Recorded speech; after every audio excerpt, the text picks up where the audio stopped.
¿Qué tal? Buenas tardes. 2 menos 10 de la tarde. Comenzamos hablando del Parlamento, que ya ha comenzado las reuniones previstas por el presidente de Canarias con los distintos grupos presentes en la Cámara Regional para hablar del Pacto para la Reactivación Social y Económica de Canarias. El Parlamento ultima los detalles para el Pleno que se celebrará mañana. Uno de los temas que se ha abordado el presidente del Parlamento y el presidente de Canarias. Ambos, además, han hablado de la reunión que el presidente canario mantuvo en la tarde de ayer con la ministra de Hacienda, tras la cual se acordó que Canarias pudiese usar el superávit para hacer frente a la crisis económica y social que se ha abierto como consecuencia de la crisis sanitaria de la COVID-19.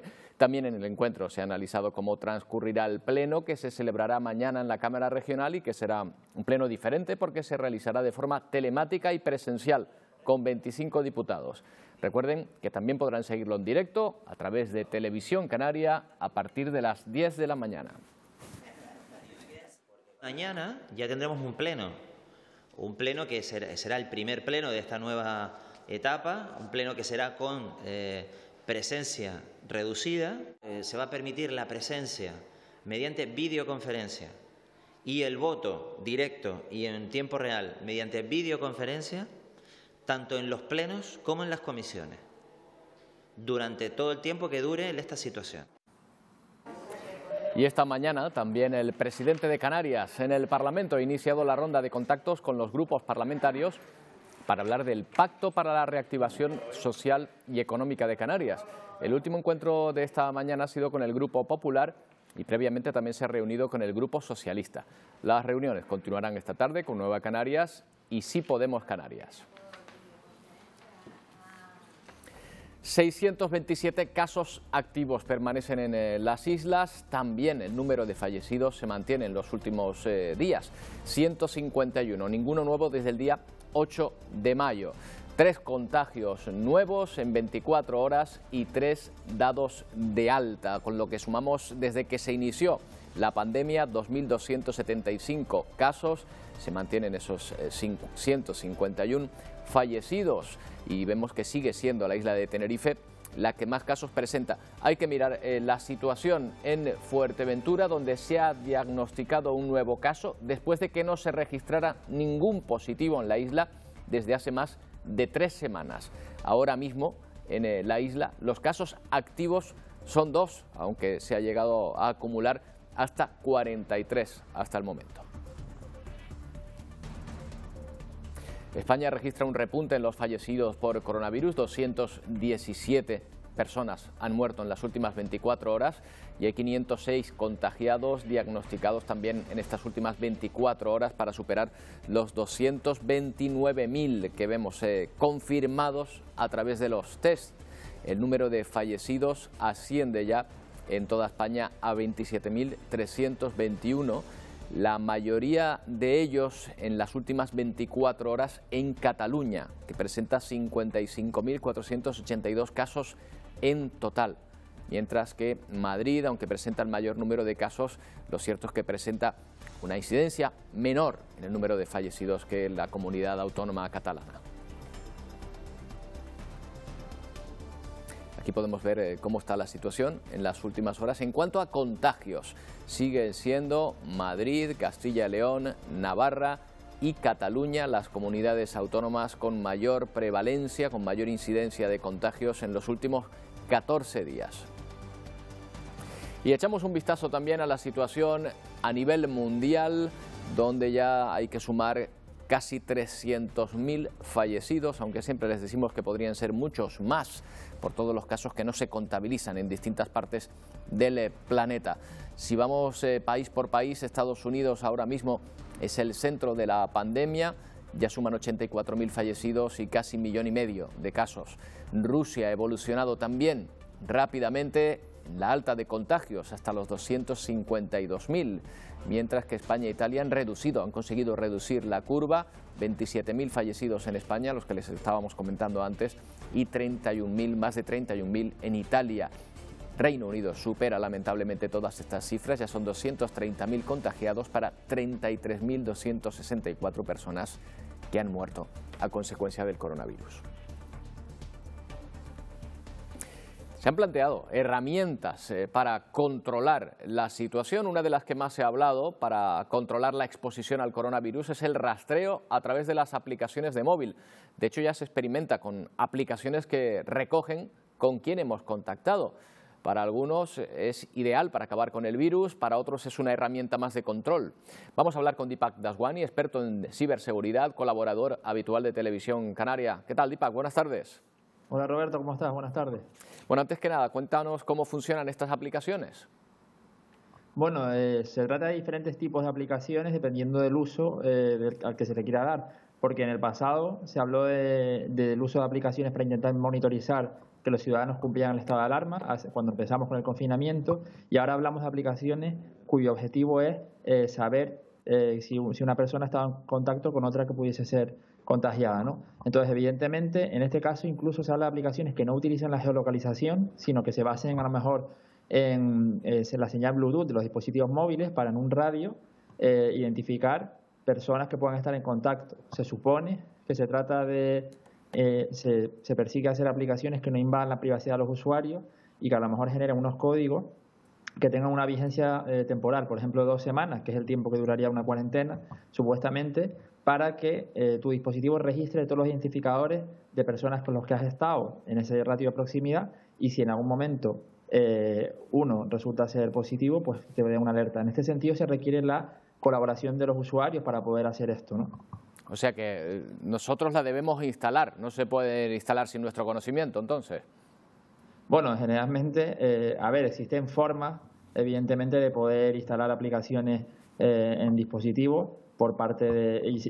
Incluso existen formas de hacer cosas de esta manera legítima basándonos en todas las vulnerabilidades y problemas de los que solemos hablar habitualmente nosotros aquí. Pero generalmente en este tipo de casos hablamos de una aplicación que sea oficial, que el usuario dé permiso y que cuente incluso con su colaboración para poder, por ejemplo, avisar o informar al aplicativo de que tú has sido o eres en un momento determinado un positivo por coronavirus o estás presentando los síntomas.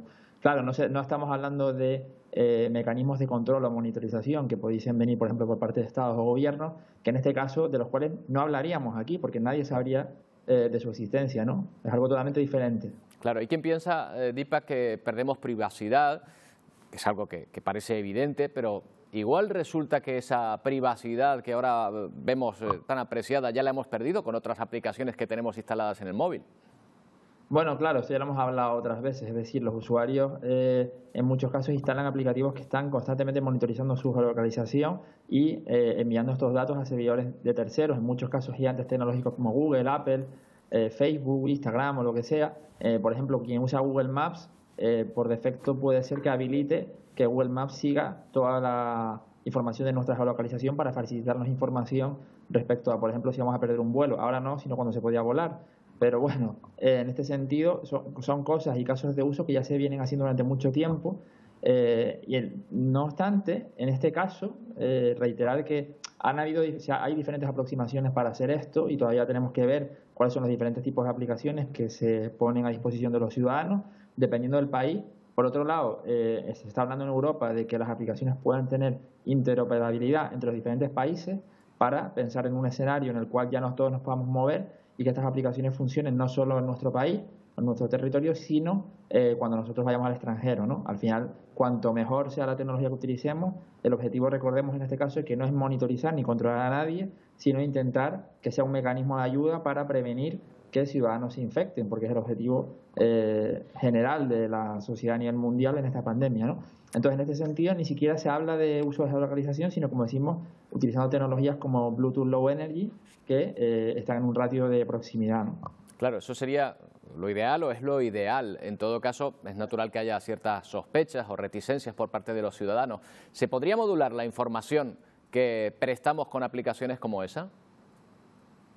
Sí, bueno, por supuesto, al final, si es una aplicación que tú gestionas en tu dispositivo, tú puedes ver cuáles son los permisos que asignas a la aplicación, ¿no? En este sentido, para que la aplicación funcionase tendrías que darle ese tipo de permisos. Recordemos que una cosa son datos personales, que si tú no los incluyes en el aplicativo no tienen por qué salir del dispositivo. Si tú a la aplicación le das permiso de conexión a Internet, permiso de uso de Bluetooth y permiso de hacer llamadas o lo que sea, pues esos son los permisos que va a tener la aplicación, ¿no? Por otro lado, yo creo que hay mucha confusión entre los usuarios, porque claro, se habla de muchas cosas a la vez. Como digo, primero estábamos hablando de aplicaciones para controlar que la gente no se saltara de estado de alarma, ahora hablamos de aplicaciones de rastreo para ver si hemos estado cercanos a alguien que tenga el virus, ¿no? En este caso, luego hay otro tipo de aplicaciones, por ejemplo, cuando hemos hablado de que hemos recibido esa noticia de que Canarias va a ser el primer destino del primer vuelo que asegure que no hay ningún pasajero contagiado, esto se va a hacer con una herramienta que llaman pasaporte sanitario digital. En ese sentido es evidente que esos pasajeros tienen que estar totalmente identificados porque van a coger un vuelo y ese pasaporte sanitario digital tiene que tener nombre, apellido, información personal. Entonces, como digo, son casos de usos diferentes y muchas veces los ciudadanos, las personas, tendemos a mezclar unas cosas con otras. El objetivo de la aplicación en general es que se intente invadir la privacidad lo menos posible, pero ya sabemos que en el mundo de la seguridad siempre hay un compromiso entre la usabilidad y la privacidad, claro. y que, bueno, existen aproximaciones para poder hacer esto y se está trabajando desde todos los estamentos responsables para poder garantizar que las aplicaciones sean relativamente confiables en materia de privacidad, ¿no? Y que está bien plantearse, Deepak, la privacidad que nosotros queremos dar, pero a lo mejor conviene preguntarse la que hayamos dado a lo mejor sin saberlo. Pero bueno, queda para hablar de este asunto a medida que vayamos conociendo novedades y veremos cómo se activa esta situación finalmente. Gracias, Deepak Daswani, experto en ciberseguridad. Muchas gracias, Roberto. Un abrazo. Un abrazo. Bueno, vamos a ver cómo el Instituto Canario de Hemodonación y Hemoterapia hace un nuevo llamamiento a la población de todas las islas para que acudan a donar sangre ante la falta de suministro en los quirófanos de los hospitales públicos que han reiniciado la actividad en distintas especialidades. Se recomienda pedir cita previa y acudir solos a los puntos de extracción habilitados en todas las islas. Esta semana han puesto en marcha un nuevo punto en el municipio tinerfeño de Los Realejos para atender a los donantes de la zona norte de la isla. El Ayuntamiento de Los Realejos nos ha cedido este punto del centro de atención a las personas con discapacidad. La verdad que es un punto maravilloso, muy amplio, es cómodo para los donantes porque tienen aparcamiento fuera y la gente está viniendo con cita previa. El sector primario se ha convertido en un eje primordial para el desarrollo económico, motivo por el que la Consejería de Agricultura, Ganadería y Pesca, a través de las escuelas de capacitación agraria, quiere seguir reforzando su oferta formativa de manera telemática. 400 alumnos se benefician actualmente de estos cursos. Durante este estado de alarma, las escuelas agrarias refuerzan su oferta telemática, 8 cursos online y más de 400 personas matriculadas. Con los duros momentos que hemos pasado con esta crisis, este confinamiento, hemos querido impulsar este tipo de cursos por su facilidad, porque puede llegar cualquiera desde su hogar, puede hacerlo con facilidad de horarios también, cursos desde manejo ecológico del suelo, gestión de empresas, manipulador de productos fitosanitarios, prevención de riesgos laborales, nuevas tecnologías. Una propuesta para mejorar e incentivar la actividad, así como incorporar a los jóvenes al sector. Para todos y todas aquellos que estén interesados en empezar en este sector o los que ya...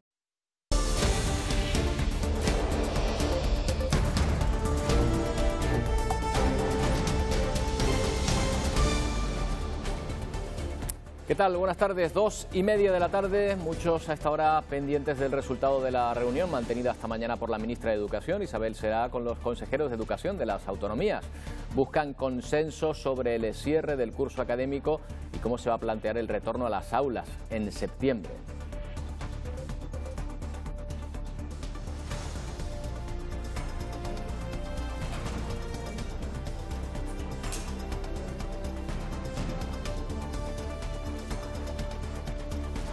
En unos minutos estará en directo con nosotros la consejera de Educación del Gobierno de Canarias para contarnos a qué conclusiones se ha llegado.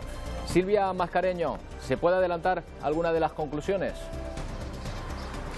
Pues por ahora no, como decías, Ministerio y Comunidades Autónomas se han reunido para decidir cómo y cuándo regresan los alumnos a las clases y ya podemos avanzarles que no hay fecha definitiva por ahora. Se crea un grupo de trabajo que abordará el desarrollo del próximo curso y que trabajará con 3 escenarios posibles en función de la evolución de la pandemia. En el Parlamento de Canarias, el presidente ha comenzado las reuniones con los grupos parlamentarios para el Pacto para la Reactivación Social y Económica de Canarias. Esta mañana el presidente de Canarias, Ángel Víctor Torres, iniciaba esa ronda de contactos con los grupos parlamentarios para hablar del Pacto para la Reactivación Social y Económica de Canarias. Esta mañana ha sido el turno de las reuniones con el Grupo Socialista y Popular. Esta tarde continuarán con el resto de los grupos.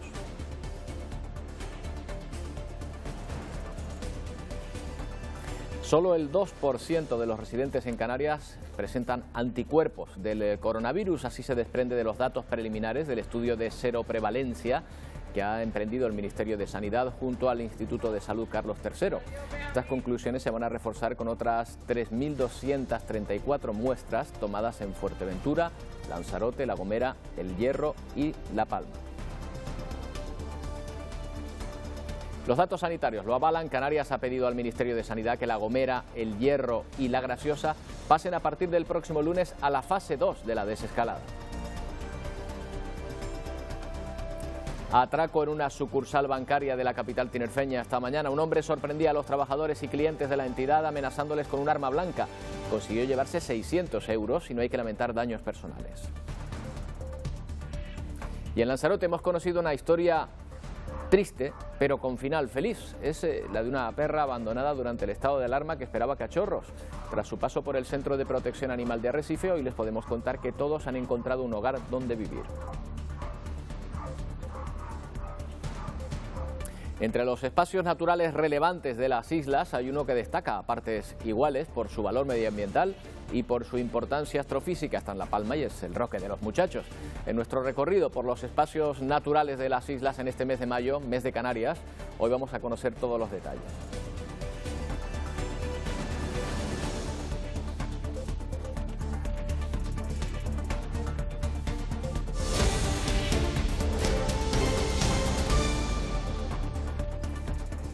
En Madrid, el socialista Pachi López ha presidido hoy la Comisión para la Reconstrucción Social y Económica, en la que tras el minuto de silencio guardado en recuerdo de todos los fallecidos en España por el coronavirus, han ido interviniendo los portavoces de los distintos partidos. Silvia Mascareño, ¿de qué han hablado en esa comisión? Pues sí, primera reunión de trabajo de esa Comisión de Reconstrucción Económica y Social y reunión en un clima de bastante consenso a pesar de la crispación política de las últimas semanas. De hecho, se han puesto de acuerdo en cuestiones tan importantes como reducir las solicitudes de comparecencia de más de 300 que había planteadas a tan solo 41. Serán 41 políticos y expertos los que pasen por esa comisión, pero también se han puesto de acuerdo en tener resultados preliminares, las primeras conclusiones en apenas 2 meses. Por cierto, que en esa comisión también se va a debatir la propuesta de Unidos Podemos de subir el IRPF a las rentas más altas. Lo que queremos escuchar, en este caso, al menos nuestros grupos, es precisamente qué es lo que, en qué está pensando el Gobierno a la hora de la reconstrucción. Me cuesta mucho pensar que si esta comisión se ha hecho para escuchar a personas, a expertos, a la sociedad civil, nosotros esto lo hagamos en un abrir y cerrar de ojos. Entendemos que hay que hablar de reforzar la sanidad pública, entendemos que hay que hablar de transición energética, de transición digital, del mercado de trabajo. Yo creo que lo importante es que traigamos el tipo de comparecientes que nos pueden ayudar a vislumbrar un futuro mejor y reconstruir España de la manera en la que se está diciendo aquí. El concretar cómo va a ser esa desescalada en el sector turístico del que dependen tantos puestos de trabajo. Y después he presentado también una solicitud de gente que está en primera línea en el drama social. Esta mañana también en Madrid, una reunión de la que muchos padres y alumnos están pendientes para conocer cómo va a terminar el curso escolar. La ministra Isabel Celaá se ha reunido con los representantes de las comunidades autónomas. Silvia Mascareño, hay incógnitas todavía sobre lo que se ha acordado, ¿verdad? Sí, por ahora seguimos sin saber fecha definitiva para el regreso de la mayoría de los alumnos a las aulas, porque hay que recordar que en la fase 2 algunos cursos pueden hacerlo de manera voluntaria en aquellos territorios que lo decidan, pero como decía, seguimos sin saber esa fecha definitiva. Hoy lo que ha decidido el Ministerio y las comunidades autónomas es crear un grupo de trabajo que aborde el desarrollo del año que viene. Lo hará con 3 escenarios posibles en función de la evolución de la pandemia y por si acaso se va a reforzar la digitalización en los centros educativos y también la formación digital de todos los profesores. La Consejería de Educación del Gobierno de Canarias ha hecho público el calendario de finalización del curso vigente para los distintos niveles educativos. En primer lugar, lo harán aquellas enseñanzas artísticas superiores de música, diseño y arte dramático el 10 de junio. 6 días después finalizará segundo de bachillerato y las enseñanzas elementales de música. Por último, el 19 de junio, educación infantil, primaria y secundaria, así como primero de bachillerato, formación profesional y artes plásticas y diseño darán por terminado este curso académico. Las condiciones para segundo de bachillerato son específicas de cara a la EBAU, una prueba que prevén celebrar entre el 1 y el 4 de julio. La segunda oportunidad será entre el 10 y el 12 de septiembre. Este jueves, la ministra de Educación, Isabel Celaá, mantenía una nueva conferencia sectorial y telemática con las distintas autonomías, entre ellas Canarias. Un curso que, informan, se cerrará de forma no presencial. Faltan por fijar el calendario de admisión de alumnado y las fechas de comienzo del nuevo curso. Bueno, pues esto es lo que se está hablando en este momento. Vamos a ver qué podemos extraer de esa reunión hablando con María José Guerra, consejera de Educación. ¿Qué tal? Buenas tardes. Buenas tardes. Bueno, ¿qué acuerdos han llegado? ¿Cuáles son los acuerdos principales a los que han llegado en esta reunión? Bueno, se ha valorado toda la situación, la desescalada escolar es enormemente compleja, seguimos bajo estado de alarma y sigue vigente su artículo 9 que habla de continuar la enseñanza por medios no presenciales, la enseñanza a distancia en la que hemos estado desde prácticamente el 13 de marzo. Así que las programaciones están hechas y lo que desde Canarias hemos planteado es dar una atención, sobre todo tutorial y de orientación, al alumnado de aquellos cursos que terminan etapas, sobre todo cuarto de la ESO, segundo de bachillerato y si existe también la posibilidad, puesto que los alumnos irían voluntariamente, sexto de primaria.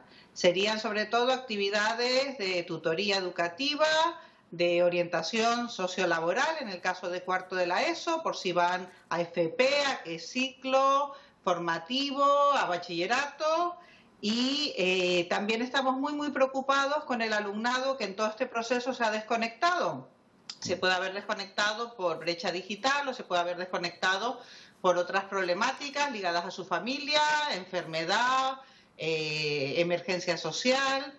Y estamos diseñando un programa de refuerzo educativo para este alumnado que ha tenido unas condiciones más duras, más desfavorables en todo este proceso. En ambos casos, en los de refuerzo educativo y en el que nombraba anteriormente, ¿será algo presencial? ¿Irán a las aulas a partir de cuándo?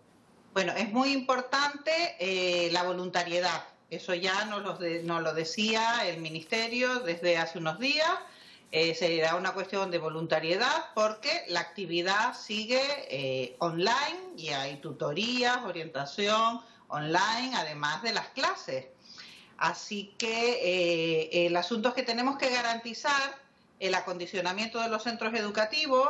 Ya también el Servicio de Prevención de Riesgos Laborales está pasando a todo el personal un cuestionario porque tenemos primero que proteger a nuestros trabajadores, a nuestras trabajadoras. Estamos en una situación complicada y entonces hay personas vulnerables que hay que adaptar sus puestos de trabajo. Es decir, que todo lleva un ritmo que va a ser lento porque no se pueden dar pasos en falso. Y en ese sentido, el proceso de admisión se abre este lunes 18 de mayo, que había quedado también los plazos administrativos suspendidos por el estado de alarma. Es decir, que los procesos también administrativos comienzan. Y en el caso de que pasemos, ya están previstos para algunas islas, pero toda Canarias, esperemos que sí, a fase 2, pues ya habrá también esa posibilidad, siempre en pequeños grupos y siempre garantizando que no haya masificación. Hay un mandamiento aquí fundamental, que es la distancia de seguridad.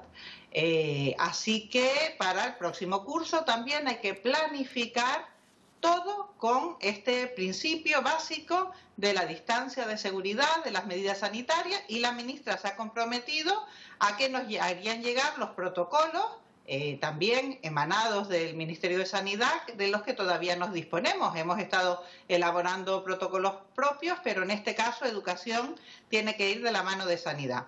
Claro, pero ¿cómo se lograría esa separación? Porque el espacio vendrá a ser el mismo en los colegios, el número de alumnos es importante y el número de alumnos por clase también ha sido el mismo. ¿Se pueden reducir las clases a la mitad? ¿Se puede readaptar el espacio o reducir el número de alumnos que hay hasta ahora en cada colegio? La indicación que nos han dado es 15. Tiene que ver con analizar las aulas, sus metros cuadrados, para precisamente ver si la distancia de seguridad se cumple. Esto va a significar pues toda una revolución, vamos a llamarlo así, de ingeniería horaria, porque las entradas al centro tienen que ser escalonadas para garantizar que no haya aglomeraciones.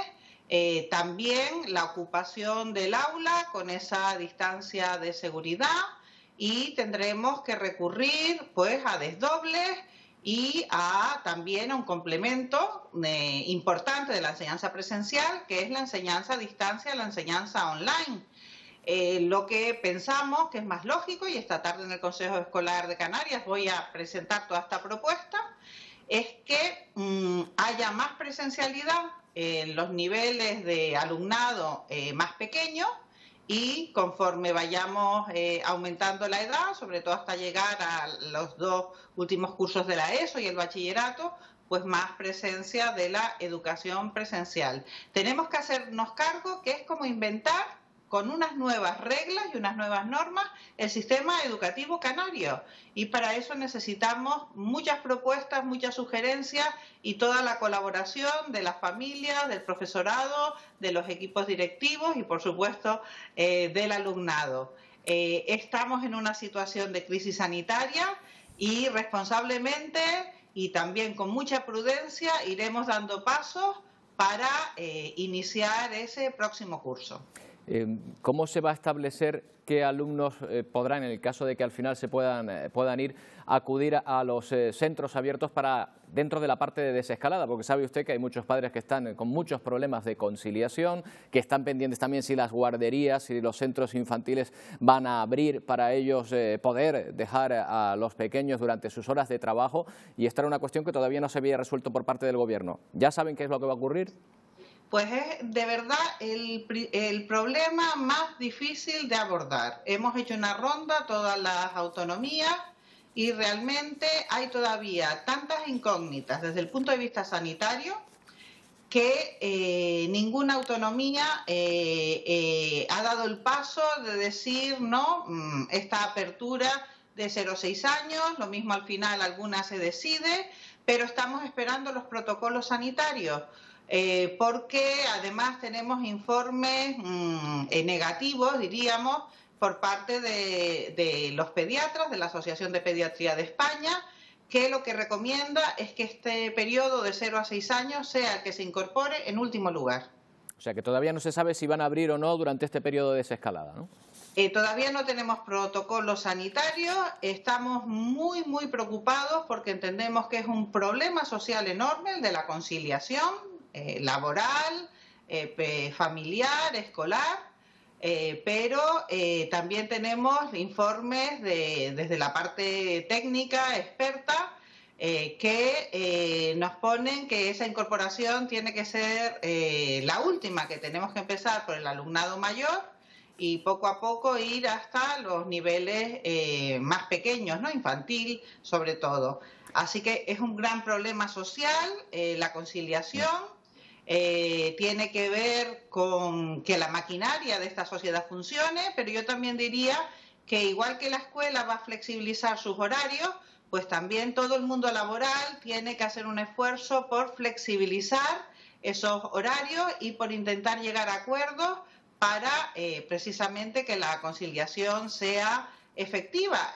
Yo creo que no podemos entrar todos a trabajar a la misma hora y salir a la misma hora, porque ahí lo único que tendríamos es aglomeración, masificación, y es lo que hay que evitar. Así que este es un problema social enorme que tiene que ver con la movilidad, con la conciliación, con los horarios de trabajo de los padres y las madres y con la escuela. Son muchas cuestiones que todavía se plantean, que habrá que resolver, me imagino. Solo una cuestión para muchos alumnos que también nos estén viendo para la prueba de acceso a la universidad. ¿Se mantiene esa horquilla entre el 1 y el 4 de julio? sí, esperemos, ¿no?, que se mantenga, que no pase nada, ¿no? Estamos todos viendo con pies de plomo, con mucho cuidado. Vamos, ¿no?, en desescalada, poco a poco, y las universidades están trabajando duramente para que además se garanticen todas las medidas sanitarias. Vendrán instrucciones y protocolos también desde el Ministerio. Eso nos ha comunicado hoy la ministra. Y bueno, será un trabajo cooperativo de varias instancias para que el alumnado de segundo bachillerato pueda hacer sus pruebas más tarde que nunca, ¿no?, en julio. Hay tiempo todavía para prepararlas, para estudiar y luego empezar sus estudios universitarios. Pues muchas gracias, señora Guerra, por atendernos. Buenas tardes. Buenas tardes y a su disposición. En el Parlamento de Canarias, hoy el presidente ha comenzado las reuniones con los grupos parlamentarios para el Pacto para la Reactivación Social y Económica de Canarias. Primeros encuentros con el Grupo Parlamentario Socialista y Popular. Isaac Tacoronte, ¿qué valoración han hecho? Pues así es, Roberto, como bien comentabas, hoy el presidente de Canarias ha iniciado esa ronda con los grupos parlamentarios. El turno ha sido en esta primera jornada, en esta mañana, para el Grupo Parlamentario Socialista y el Popular. Ambos grupos se han reunido, han mantenido un encuentro con el presidente de Canarias. El Partido Socialista ha presentado unas 50 medidas, la mayoría de ellas orientadas a temas educativos, sobre todo educación infantil entre 0 y 3 años, y han solicitado también que se contemple el no incrementar los precios en los productos más básicos del día a día. Por su parte, el Partido Popular ha presentado unas 158 medidas que esperan que se cumplan y que se incluyan en este pacto por la reestructuración social. La mayoría de ellas tienen que ver con aspectos económicos y sociales. Solicitan, por ejemplo, una mayor presencia de pruebas PCR entre la población, que se prolonguen los ERTEs hasta más allá de finales de junio y también una mayor autonomía para los ayuntamientos. Este jueves, el presidente de Canarias, Ángel Víctor Torres, se reúne con los distintos grupos parlamentarios. El objetivo, presentar el plan de reactivación del archipiélago en busca de diálogo y consenso. En primera instancia, mantuvo un encuentro con el Grupo Socialista. Todo tiene que ver, porque todo es transversal. Hablamos también de medidas para los empresarios, es decir, el nivel de contratación, intentar cuidar todo ese tipo de medidas. Y también reforzar los servicios de inspección. Son todo medidas transversales que afectan no solamente, evidentemente, no solamente a la economía, sino también al empleo y demás, ¿no? Seguridad social, básicamente. Por contra, el Partido Popular es tajante y pide más PCR. Todas las garantías que ofrezcan seguridad en cada paso, en cada fase del retorno a la normalidad. Y si es necesario que todos los canarios extrememos las medidas de seguridad, nosotros entendemos que es absolutamente imprescindible que el Gobierno de Canarias agilice e intensifique cuanto antes la capacidad de detectar la presencia del virus en todas y cada una de las islas, cosa que a día de hoy no se ha producido. Para ello, afirma el viceconsejero, es necesario movilizar recursos. Son importantes, los recursos presupuestarios van a ser importantes y por eso las reuniones bilaterales con el Ministerio nos están ayudando bastante a definir cuál va a ser el marco presupuestario que vamos a tener cada vez con mayor precisión y cada vez tenemos más información para determinarlo. Lo culminaremos seguramente a finales de este mes, tendremos ya el panorama necesario para saber con cuántos recursos vamos a disponer. Unos encuentros que continuarán a lo largo del día con el resto de grupos parlamentarios.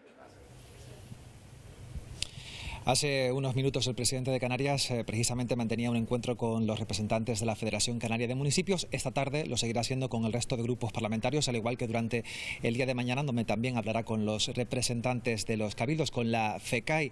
Los encuentros finalizarán el próximo lunes con la reunión del tercer sector y los colegios profesionales. El Gobierno insiste en la necesidad de que este plan no solamente tiene que contar con recursos, sino con la voluntad política de todos los grupos parlamentarios que permitan llegar a acuerdos. Mañana se va a celebrar un pleno en el Parlamento para modificar el reglamento que permita celebrarlos de una forma semipresencial. De los 70 diputados con los que cuenta la Cámara acudirán 25 presencialmente. El resto podrá seguirlos, hacer uso de su voto por videoconferencia. Según el presidente del Parlamento, Canarias sería la primera autonomía que contara con este sistema. Un pleno que a partir de las 10 de la mañana podrán seguir en directo aquí en Televisión Canaria.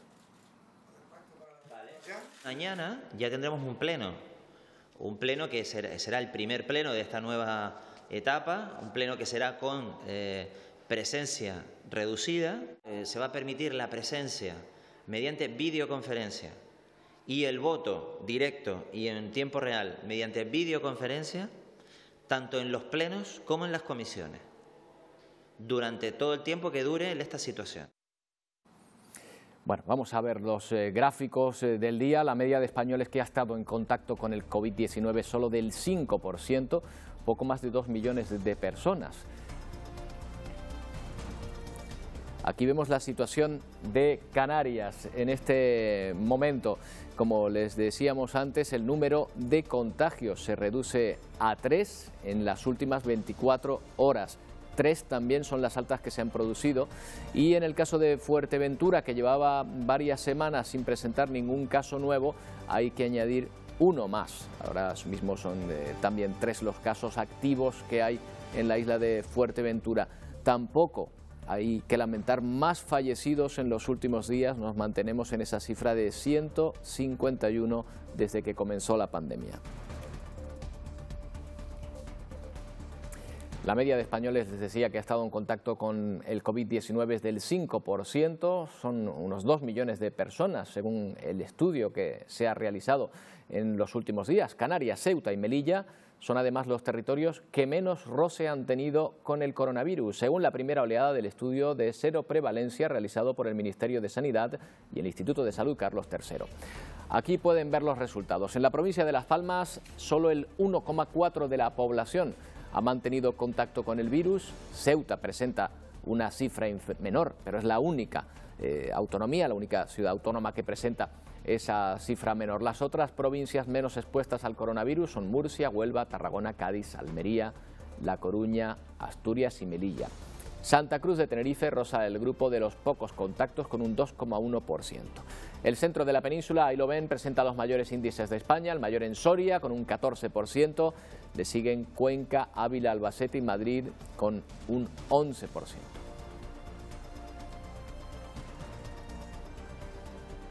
Esta es la situación, y de lo que se habla es de ese estudio de cero prevalencia. Se han vuelto a analizar los datos y el director de Alertas y Emergencias Sanitarias, Silvia Mascareño, ha dicho que no por tener un porcentaje bajo supondría mayor riesgo de rebrote.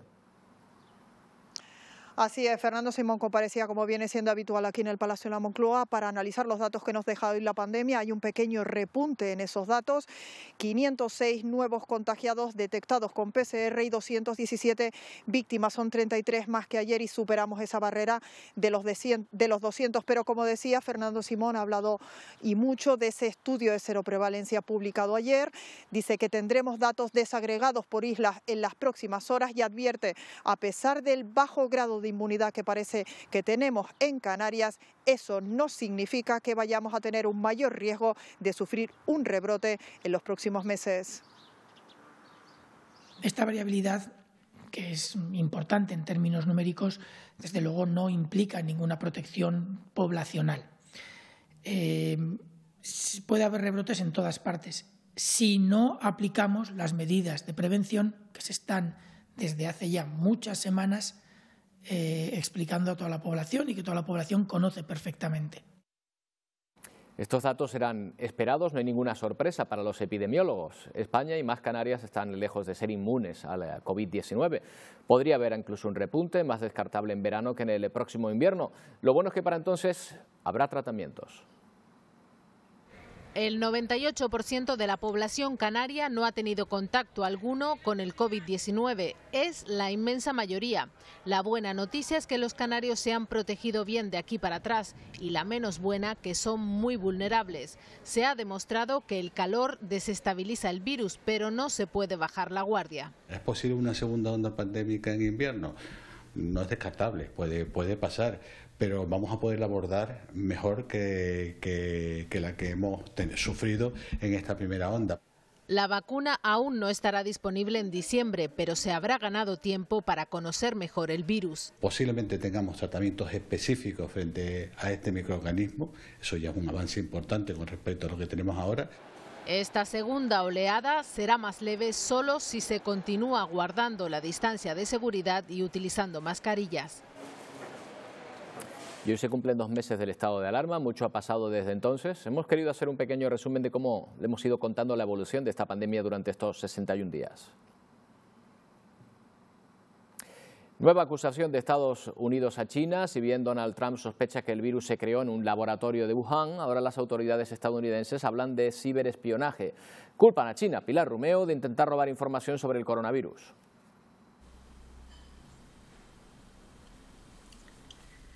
La alerta, Roberto, la ha dado el FBI y la Agencia de Seguridad de Infraestructuras y Ciberseguridad. Han hablado de posible robo, pero no han dicho la identidad, no han revelado la identidad de los hackers, tampoco han contado cómo han llegado a esa conclusión, pero sí han hecho esa acusación, como recoge este diario. Por su parte, la embajada china ha desmentido, dice que se trata de una mentira.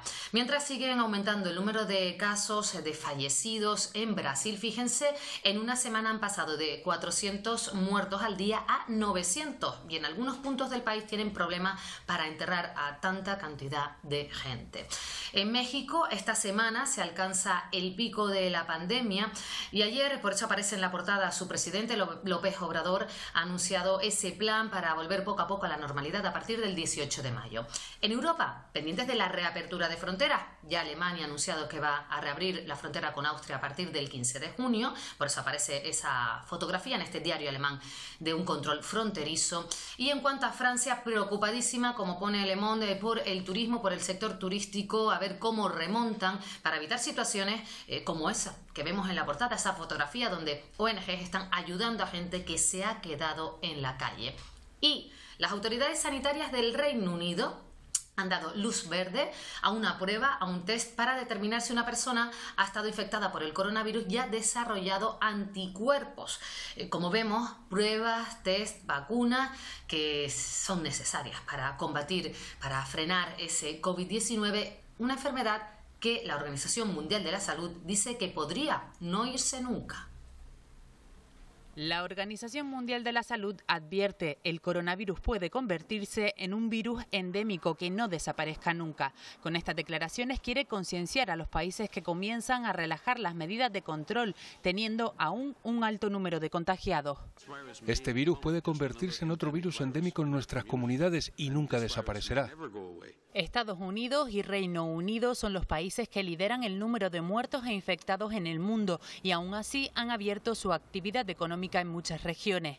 Desde la OMS recuerdan que la gestión pública de la salud es el único camino para combatirlo. Lo fundamental es la salud pública, la epidemiología y la atención clínica para controlar el virus y suprimir la transmisión a un nivel lo suficientemente bajo donde las comunidades puedan volver al trabajo y abrirse nuevamente. Así que no podemos olvidar eso. Mantenerse alerta es imprescindible en países que daban por superado el pico de la curva como Alemania o Corea del Sur. Ya han registrado nuevos repuntes. Por eso, en el país asiático han reanudado la estrategia que les dio resultados positivos, hacer test masivos para rastrear el virus. Han realizado pruebas a más de 35.000 personas en una semana por un brote de coronavirus detectado recientemente en Seúl. Vamos ahora sí con ese resumen de lo que ha sido estos 61 días ya desde que comenzó oficialmente la pandemia. Un Consejo de Ministros extraordinario aprobaba ese sábado 14 de marzo el estado de alarma. Tenemos por delante semanas muy difíciles, de esfuerzos y también de sacrificios. Nos adentrábamos en un escenario desconocido. El virus comenzaba a avanzar imparable por todo el país. Se contabilizaban más de 1.000 casos en 24 horas. La UME ya está en 14 ciudades para evitar aglomeraciones. Las calles empezaban a verse vacías, pero no los aeropuertos, donde miles de personas trataban de volver a su país de residencia.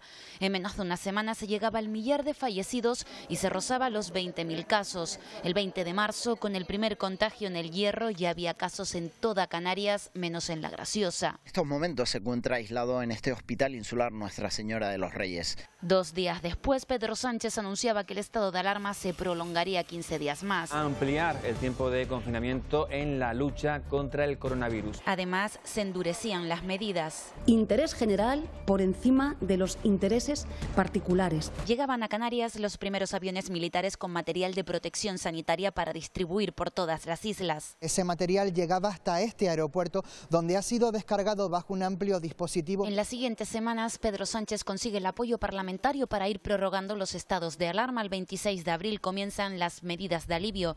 La primera, los paseos infantiles. Después de varias semanas, hoy por fin han podido salir de casa. Esa misma semana, el Gobierno anuncia el plan de desescalada de salida del confinamiento. Cada una de las fases, como mínimo, durará 2 semanas. Que va a ser coordinada, que va a ser asimétrica y que va a ser gradual. Y el 2 de mayo llegaba ese ansiado momento, se permitía por primera vez salir a caminar y hacer deporte. 2 días después comienzan las fases de desescalada, un estado de alarma que dura ya 2 meses. En este tiempo han cambiado muchas cosas, como el uso de mascarillas o la distancia social.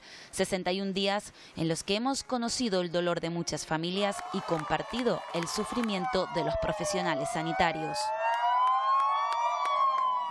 61 días ya, y vamos a ver si la cosa va mejorando poco a poco. Esperemos que sí. La Consejería de Sanidad ha propuesto al Ministerio de Sanidad que La Gomera, El Hierro y La Graciosa entren en la fase 2 el próximo lunes.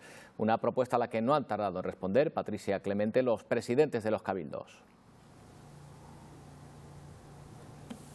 Así es, Casimiro Curbelo, el presidente del Cabildo de La Gomera, no ha tardado en mostrar su apoyo a esa propuesta que la Consejería de Sanidad del Gobierno de Canarias hacía al Estado. Dice que la vez que entramos en la fase 1, formando parte de ese 1% de toda la población nacional, fue un reconocimiento al trabajo bien hecho, que estas 2 semanas el Gomero no se ha comportado distinto a como lo hizo entonces y cree que es necesario que la isla entre de nuevo en una fase diferente al resto de las islas, junto con El Hierro y La Graciosa. Sí recuerda que el aeropuerto continuará cerrado y que por su parte se continuarán llevando a cabo todas las acciones que se desarrollan cada vez que llega un barco en el puerto de San Sebastián de La Gomera, y vuelve a hacer hincapié en la necesidad de contar con equipos de diagnóstico rápidos, bien en el puerto de San Sebastián de La Gomera o directamente dentro de los barcos que conectan la isla con el resto. Recordemos que en la isla no se suman casos positivos de coronavirus desde el pasado 23 de abril.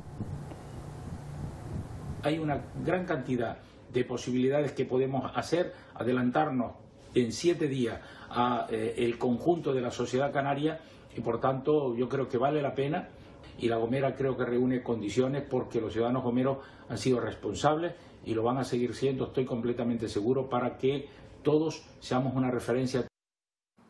En El Hierro también están a la espera de esa resolución que podría llevarles el próximo lunes a la fase 2. Hoy hace 55 días, Aroa Cano, que no se registran nuevos contagios. Sí, la Consejería de Sanidad ha solicitado al Gobierno del Estado que El Hierro sea una de las islas que puedan ascender a la fase 2 de la desescalada, dada esa ventaja de una semana que tiene con respecto a otros territorios. Durante estos 11 días se han estado realizando test de detección que confirman que la isla se encuentra libre de COVID-19, por lo que cumpliría con las condiciones para ascender de nivel. Este cambio supondría en la isla mayor libertad de movimiento y de actividad comercial. Hemos salido a la calle para preguntar a los herreños qué les parecería subir a la fase 2 de la desescalada. Ceder más espacio hace que salga más gente y el consumo se entiende que crezca un poco más también. Hay mucha gente que depende de sus negocios para poder vivir, es normal. Las familias aquí estamos más aislados y se pasa más apuro. Yo creo que por la gente que está aquí, sí, mientras sigan controlando los puertos y aeropuertos, los turistas y la gente que llega afuera, yo creo que sí está preparada. Y otras de las islas que se puede ver afectada, beneficiada con esa entrada en la fase 2 es La Graciosa. José María de País, me imagino que el ánimo de los gracioseros bien alto, ¿no? Con optimismo, porque hay que tener en cuenta que la gran mayoría de los habitantes de la isla o bien viven del turismo o de la pesca. La entrada en la fase 2 supondría una amplitud de movimientos que redundaría en beneficio no solo de sus negocios, sino de su vida en general. Por otro lado, los gracioseros quieren que se tenga en cuenta las medidas de seguridad porque, aunque se suavicen, aseguran que la idiosincrasia de la propia isla requiere un seguimiento especial. Por otro lado, los datos en la isla de Lanzarote siguen invitando al optimismo. Ayer se daban de alta 3 personas más, las que estaban siendo seguidas en sus domicilios. Por tanto, ahora mismo solo hay 4 casos activos y los 4 están en el Hospital Dr. José Molina Rosa, 2 en planta y otros 2 en la UMI. Bueno, pues vamos a contarles cuáles serían las actividades permitidas en esa fase 2 en la que podrían entrar primero La Graciosa, El Hierro y La Gomera. Se lo mostramos a través de este gráfico para que puedan ver cómo varía la situación respecto a la situación actual en fase 1. El traslado a las segundas residencias estaría permitido dentro de la misma provincia. Ya podrían celebrarse bodas con un número limitado de invitados. Los velatorios presentarían una menor limitación de asistentes. Un visitante ya podría acudir a las personas, estar con personas con discapacidad. Además a esas personas podría también, a las personas mayores, tengan en cuenta estas posibilidades. En la hostelería, restaurantes y bares ya pasarían a 1/3 del aforo para su ocupación. Se abrirían con 1/3 del aforo las zonas comunes también en los hoteles, y esos cambios respecto a ahora que vendrían a suponer una mayor presencia de personas. Respecto al comercio, se permite la apertura de centros comerciales, pero no la permanencia en zonas comunes. El aforo limitado estaría al 40%, casi la mitad de las personas, y la atención preferente en estos centros para mayores de 65 años, también bien establecida para la fase 2. Ya saben, en los centros comerciales no se podría ir a pasear, básicamente habría que ir pues a tiro hecho.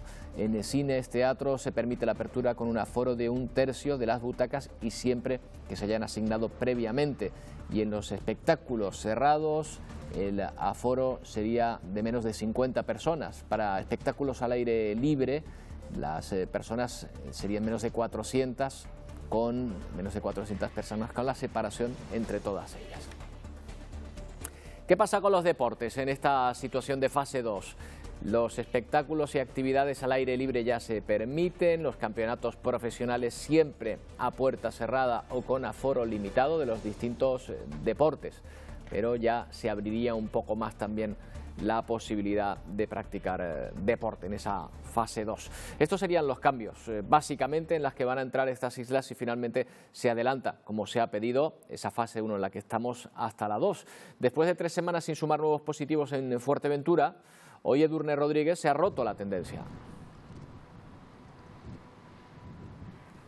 Sí, hoy se ha confirmado el diagnóstico de un nuevo caso por coronavirus en la isla. Hay que remontarse al pasado 22 de abril para dar con el último positivo, lo que rompe la tendencia de 3 semanas sin nuevos contagios en Fuerteventura y eleva hasta 2 el número de casos activos. La buena noticia es que el nuevo paciente se recupera en aislamiento domiciliario, mientras que el anterior continúa recuperándose en este Hospital General de Fuerteventura. Se trata de un ligero repunte que los expertos advierten puede estar relacionado con el mal uso de las medidas de alivio durante el proceso de desescalada, y ahora más que nunca, recuerdan, es estrictamente necesario que se cumplan las medidas de restricción, el distanciamiento social, el lavado de manos y el uso de mascarillas siempre que sea necesario para evitar un nuevo brote del virus en la isla. El vicepresidente Pablo Iglesias ha anunciado que el Consejo de Ministros aprobará la Ley de Protección Integral de la Infancia contra los abusos y acoso sexual. También se aprobará el ingreso mínimo vital y un plan de choque de dependencia. El senador canario Fabián Chinea le ha pedido que no se olvide de las singularidades del archipiélago. La Comisión de Derechos Sociales comenzaba con un minuto de silencio por las víctimas del COVID-19. En su comparecencia, Pablo Iglesias ha anunciado un ingreso mínimo vital que tendrá efecto el mismo día de su aprobación previsto para este mes de mayo. Va a contribuir a llevar algo más de dignidad a cientos de miles de hogares de este país. Defender el ingreso mínimo vital es amparar el principio de igualdad que figura en nuestra Constitución, para procurar una red de seguridad que proteja a los más necesitados.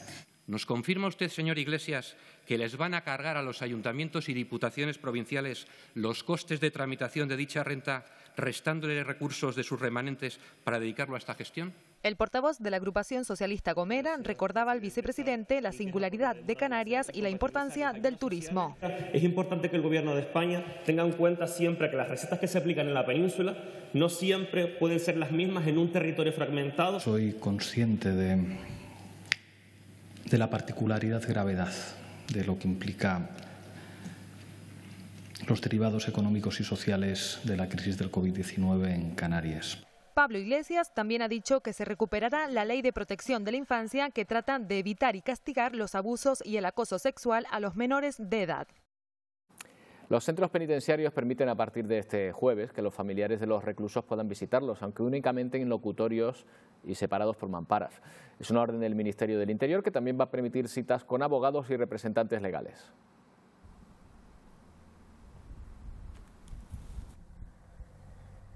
Así es, una medida que se toma en aquellas comunidades que han entrado en la fase 1, como es Canarias. Es una desescalada que se hará de forma gradual. Por ejemplo, aquí en Tenerife 2 se empezará a aplicar en 2 o 3 días cuando estén listas las medidas sanitarias. ¿Y qué es lo que permitirá? Pues que internos e internas vuelvan a ver a sus seres queridos, aunque sea a través de una mampara, ya que los contactos físicos aún no están permitidos. También se reanudarán las actividades culturales y formativas, y los presos que disfrutaban del tercer grado podrán volver a salir del centro. Van a poder volver otra vez a salir, permisos ordinarios y también permisos extraordinarios, que son aquellos que se conceden para atender a determinadas urgencias o necesidades familiares, como un alumbramiento, un parto o un fallecimiento. Y pues vamos a empezar con aquellos permisos que estén ya autorizados en sede judicial o en vía administrativa, y los internos sí, efectivamente van a poder otra vez volver a salir sin ningún problema. Los trabajadores y clientes de una entidad bancaria en Santa Cruz de Tenerife se vieron sorprendidos hoy por un atracador. No hay que lamentar ningún daño personal y la verdad es que poco a poco se va recuperando la normalidad en esa oficina. Gilberto. Un robo que tenía lugar a primera hora de esta mañana en esta sucursal de la Caixa en la calle Méndez Núñez de la capital tinerfeña. De momento, la única información de la que disponemos, ofrecida por la Policía Nacional, es que se trata de un hombre que entró en esta oficina con un cuchillo en la mano. Una vez se presentaron aquí los agentes del Cuerpo Nacional de Policía, la oficina quedó cerrada al público, fotografiaron e interrogaron a las personas que se encontraban en el interior en el momento de producirse ese robo. También en La Palma, un vecino de los Llanos de Aridane ha sido víctima de una estafa de 7.400 euros. Una mujer de 33 años, con domicilio en Cádiz y con la que no tenía vínculo alguno, se hizo con los datos que el hombre había entregado en una entidad financiera de concesión de créditos personales y pidió 2 préstamos a cargo del hombre. Evidentemente, la mujer ha sido puesta a disposición judicial en Cádiz y la Guardia Civil de los Llanos de Aridane se ha hecho cargo de las diligencias. En el sur de Tenerife, la Guardia Civil ha sorprendido a un hombre mientras realizaba pesca submarina en una zona prohibida y sin licencia para usar armas. El infractor se enfrenta a 4 sanciones, entre ellas haber incumplido las restricciones del estado de alarma. El infractor fue sorprendido por los agentes del GEA cuando se encontraba realizando pesca submarina en una zona prohibida y careciendo de la licencia para el uso de armas. Además, cuando fue identificado, ya había pescado más de 8 kilos de pulpo, sobrepasando así el máximo de captura por persona y día. Y el sector turístico calcula que hasta julio o agosto no estarán disponibles los grandes hoteles. Los pequeños complejos alojativos, que ofrecen más privacidad, van a ser los primeros en abrir sus puertas al turismo local. Ya hay reservas, de hecho, en algunos establecimientos de Las Palmas de Gran Canaria, y los primeros clientes ya han llegado al sur de la isla.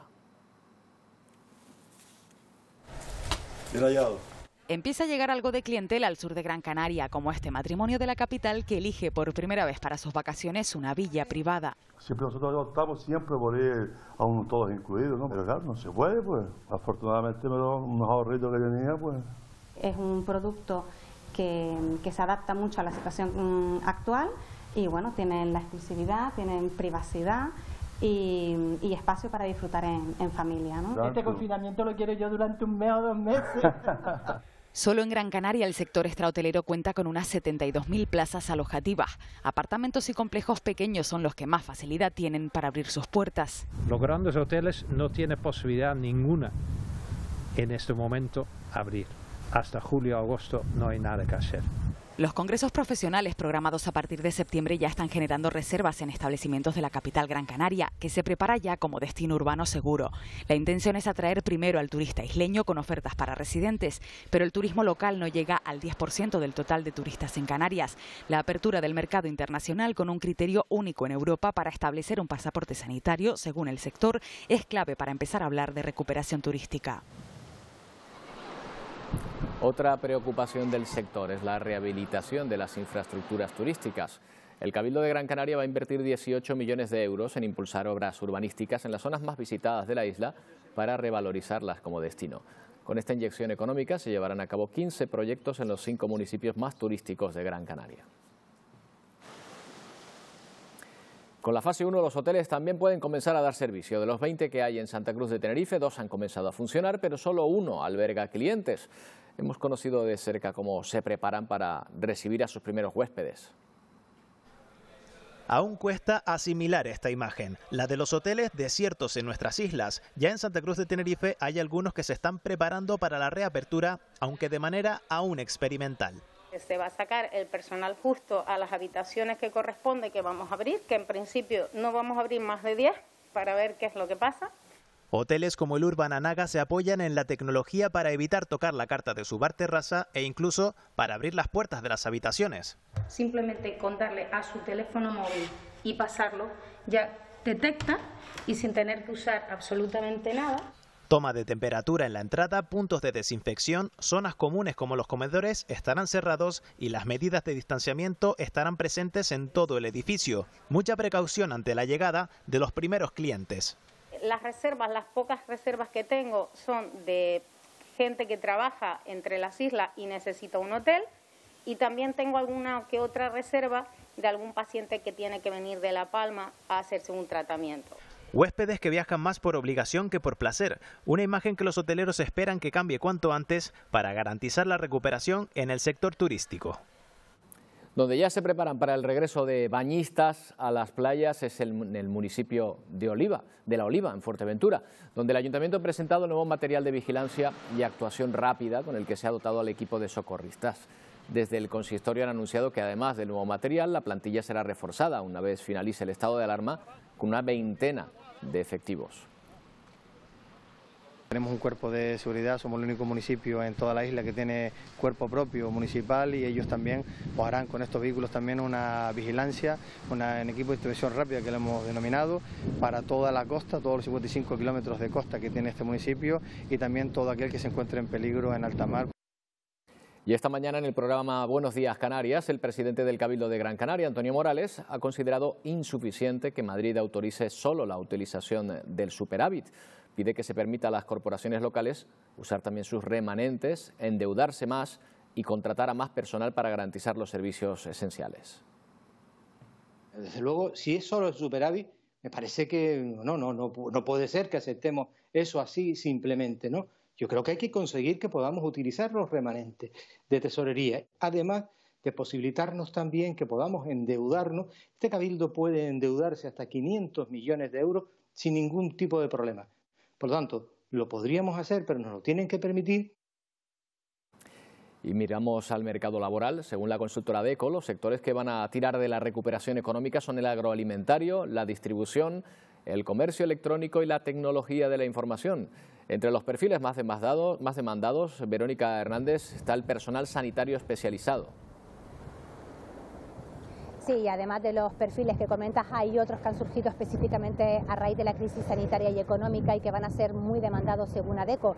Son los profesionales encargados de realizar la desescalada en las empresas, de activar protocolos de actuación, medidores de temperatura y desinfección de espacios y ropa. Según la consultora, el mercado de trabajo va a exigir profesionales polivalentes, lo que va a obligar a una redefinición de las funciones y de los puestos de trabajo. En cuanto a los sectores que van a tirar de la economía, según la consultora, encontramos el sector sanitario, el sector agroalimentario, también el comercio electrónico y la tecnología de la información, donde encontramos los desarrolladores webs y los expertos en marketing y comunicación digital. Hay sectores básicos de la actividad donde, a pesar de la situación laboral, pues se sigue generando empleos, se siguen demandando trabajadores, sectores como el sector de alimentación, el sector agro, sector de distribución, logística, transporte. Son sectores que aún se mantienen dinámicos, fruto de la demanda y fruto, por ejemplo, de la actividad e-commerce, que sigue activa. En La Palma, precisamente, conocemos los últimos datos que deja la pandemia, unos datos que desde ayer Magali Cáceres no han mostrado cambios. No cambian los números porque siguen siendo 22 los casos activos. También tenemos que recordarle que por segundo día consecutivo el número de altas, que ya va por 67, triplica ese número de casos que siguen activos. En la isla, sin bajar las precauciones, se sigue trabajando en lo cotidiano, como el Cabildo de La Palma. En la empresa pública Sodepal han sido capaces, en lo que va de curso político, de rebajar hasta en un 80% la deuda con la que se encontró al llegar al Cabildo el nuevo equipo. Como decimos, esa deuda rondaba los 2 millones de euros y aunque no se ha logrado pagar del todo, quedan aún unos 300.000 euros por abonar a pequeños proveedores, se sigue trabajando. Es verdad que nos encontramos unas cuentas en un estado deficitario y una sociedad pública al borde del caos, básicamente porque más allá de la labor de promoción que se desarrollan con cada uno de los eventos que se organizan desde esta sociedad pública, tenemos que trabajar también para que la sociedad cumpla con ese objetivo de desarrollo socioeconómico que tiene encomendado. Difícilmente podremos trabajar y avanzar en el desarrollo socioeconómico de La Palma si seguimos dejando tras nosotros un rastro de deudas a las empresas. La pandemia deja otro tipo de historias que tiene como protagonista a los animales. Por ejemplo, una perra embarazada que fue abandonada en Arrecife poco después de que se decretara el estado de alarma. Poco después dio a luz a sus 6 cachorrillos que ya han sido dados en adopción. 2 semanas después de que se decretara el estado de alarma, esta perra aparece amarrada en la puerta del Centro de Protección Animal dependiente del Ayuntamiento de Arrecife. El tema del confinamiento, que la persona que la dejó aquí sabía que estaba la perra para dar cría y que rompió el confinamiento para traerla. Yo pienso que también fue ante la desesperación de lo que le venía. Y lo que vino fue esta media docena de preciosos cachorros que en poco tiempo han encontrado familia que se ocupe de ellos. Parió pues hace ahora unas 3 semanitas y para nosotros pues fue la alegría de que tuviera estos cachorros, que estén preciosos y que ahora a través de las redes sociales pues la gente también hayan conocido un poco más lo que es el Centro de Protección Animal de Arrecife y ya los perros pues todos los cachorros ya están dados en adopción. Y ahora que lo peor ha pasado, ella, de la que desconocemos su nombre, esperará también a que sus dueños decidan recuperarla y si no, que otra familia encuentre un hueco en su casa en la que poder ser feliz. Bueno, y otra visita a los espacios naturales más relevantes de las islas. Hay uno que destaca tanto por su valor medioambiental como por su importancia astrofísica, el Roque de los Muchachos, en La Palma. Alcanza los 2.426 metros, forma parte del Parque Nacional de la Caldera de Taburiente y es el pico más alto de la crestería que se eleva en el centro de La Palma. El Roque de los Muchachos es la tercera cima más alta del mundo en relación a la superficie de su isla. El Roque se originó, empezó a originarse hace unos 600.000 años. Hace unos 600.000 años, ese gran edificio volcánico, el edificio Taburiente, sufrió un derrumbe gigantesco hacia la costa oeste de la isla de La Palma. Esos cambios de temperatura tan bestias que hay entre el día y la noche, pues hacen que las especies se tengan que adaptar a esos cambios de temperatura. Por ejemplo, las plantas, si ves, normalmente tienen una forma más o menos achaparrada. En la cumbre de La Palma tenemos probablemente el mayor porcentaje de endemismos de la isla. Europa busca lugares alrededor del mundo. Ya se conocía que iban a ser lugares que tenían que tener altura suficiente para estar por encima de la humedad de la zona. No solo es por la altitud, sino también por la situación geográfica, que estamos muy al sur de Europa, y también por la ley de protección del cielo. Ha hecho que la isla de La Palma sea muy protegida y que haya sido un lugar interesante para la astrofísica moderna. El origen de su nombre responde a varias teorías, una de ellas al presunto infanticidio que practicaban los antiguos pobladores de la isla desde la atalaya del Roque. La otra, más amable, que la formación rocosa donde culmina la montaña recuerda a una reunión de amigos, quizá observando el universo. Otro de esos sitios que visitar en cuanto podamos hacerlo. En los deportes vuelven a ser noticia los expedientes de regulación temporal de empleo. El Tenerife ha entrenado hoy, pero no descarta plantarse mañana, disconforme con las horas de entrenamiento respecto a las condiciones de suerte. Se negocia con el club igual que lo hace la plantilla de Las Palmas. Enseguida escuchamos a De la Bella en la primera rueda de prensa telemática. Bueno, y antes de los deportes, como siempre, recordamos cómo ha amanecido en las islas. Concretamente hoy en Santa Cruz de Tenerife, en el entorno de la Plaza de España, nuestro compañero Rubén Amador ha madrugado para ofrecernos estas imágenes en la técnica de time lapse.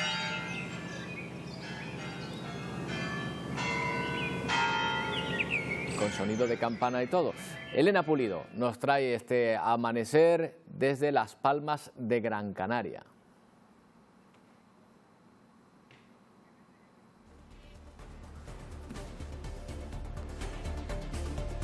Así hemos comenzado el día y así se lo hemos contado, aunque hacemos una pausa y volvemos con los deportes. No tardamos.